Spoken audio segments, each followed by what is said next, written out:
Nairobi, Kisumu kod mamoko osechako timo ikruoge motelo ne koth mar El Nino ma igeno ni biro dhi nyaka dwe mar achiel kaluwore kod jokor chal kor lwasi. Judith Omondi, Ramogi TV.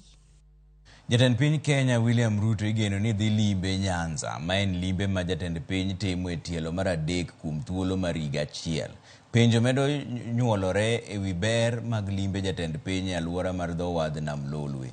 Jopiny bende chiwo geno magin godo e wi limbe no endo. Walter Nyambaga miwa ler.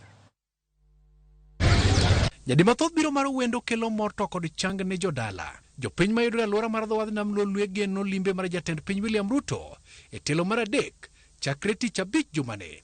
Limbe mathoth Jodak orwako kod lwedo ariyo ka gin kod geno mag yudo dongruok Nyanza.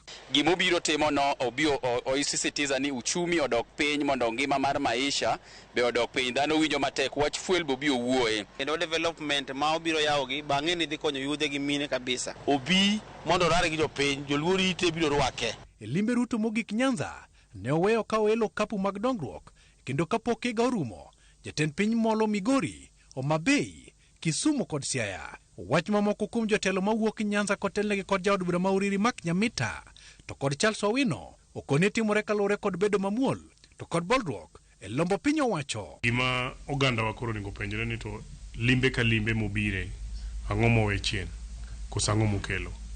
Onego wapenj ni to gigo manosingo bose chako timogi kamano. Kendo onego we encourage ker mondo omed biro e limbe pile ka pile obiro. Kes kama ker dhiye nyaka gimoro timre. Kama odhiye gimoro timre. Kata obed gimoro matis. Koro wan warwake kaka Migori. Last time mano obiro specifically kaka oriri nochiko wana ni odhi miyo hospital. Kendo Jumapil ko biro odhi lay the foundation stone mar hospital. Contractor nitiere site kendo dhi nyime. Omiyo kero ng'eyo ni nyako tem mondo bring piny mar Luo e sirkande. Mondo oti gi resources mag Luo nyayo economy ma Kenya, kendo ti gi resources mag Luo kata mana mar rieko mondo wa develop go Kenya. E chenro mag limbe jatend piny geto bedo kod jopur to kod jo alama Nyanza kalalruok makamano nyalo kelo fungruok ne sekta mar pur. Mbuta gi ngege watiyogo for a lot of export miyo Kenya revenue. Nam Lolwe be watiyogo e transport. Mwa connect go wadhi go Port Bell, wadhi Mwanza, wadhi Kuru. Kendo wanyalo tiyo kode maber moloyo. Mawabed go hala madongo. Omiyo ker nyaka oneno ni mondo bi, mondo ti kodwa. Gowi mane sukari ni, kambi ma sukari nitiere godo billion ariyo point 7.2 billion shillings. Nyewa sekale bunge through initiative mar serikal. Lobo jombe beno sekale mondo Kenya ogo loko gopego. Sani koro jopur masoni biro yudo karibu milion 900 biro chulgi. Jotich manche poko chul about 1.1 billion ibiro chul.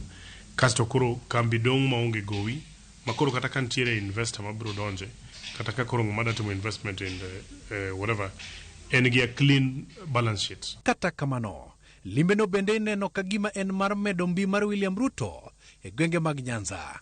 Urban development biro kata dongruok okwago chongwa piny nyaka wabed mna jok ma orito no development ni ikeleyo makare. Okwadhi go chongwa piny nikech samo go chongwa piny nyiso ni wadhi kwecho. Wan waketo UDA mondo dongi. Mondo wabe wabed kod an alternative party. Mano party ne. Omiyo ko biro motiyo maber. To chieng' moro ka jigo kura, mitok jo piny no here no gone kura. Gilombo ganda mondo nyakwe e kinde limbe no. E kendo nyisa chiel mar oganda. Wan waya uru rangach